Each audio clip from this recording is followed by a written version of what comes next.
Once upon a time in what is now Iraq, there was a king called Gilgamesh, and he wanted to be immortal. And he heard about someone called Utnapishtim, which means the far away, who apparently knew the secret of eternal life.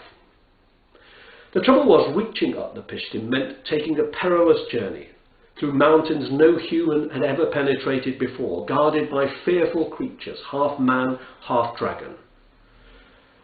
But Gilgamesh managed to make the journey, and eventually he stood before Utnapishtim. And he asked him what was the secret of eternal life. And Utnapishtim said, well, before we talk about that, let me tell you my story. He said, I too was a king at a time when humanity really prospered. Indeed, humans became so numerous and were making so much noise, it was driving the gods mad. They couldn't get any peace, and they decided that humanity would have to be wiped out. But fortunately, one of the gods was rather fond of me and warned me about what was going to happen, and instructed me to build a ship in which I could put my family and also animals, both wild and tame. And sure enough, after we'd finished the ship, it started to rain, and it rained for 7 days. And the whole of humanity was wiped out, except for us on our ship, and eventually we came to rest on a mountaintop.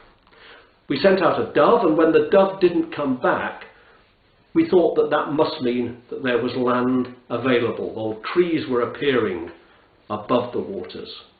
So we made a sacrifice to the gods. And then my wife and I were taken away by the gods to be immortal. So the story has a number of similarities to the famous story of Noah. And that's not particularly surprising, because all over the world religions have stories of a catastrophic flood that wiped out almost the whole of humanity. So in Europe, in Southeast Asia, in the South Pacific, in Australia, and all across North and South America. Indeed, a painter called George Catlin, who went around painting Native Americans, said that of 120 tribes that he visited, every one had some kind of tradition of a catastrophic flood that left just a few survivors.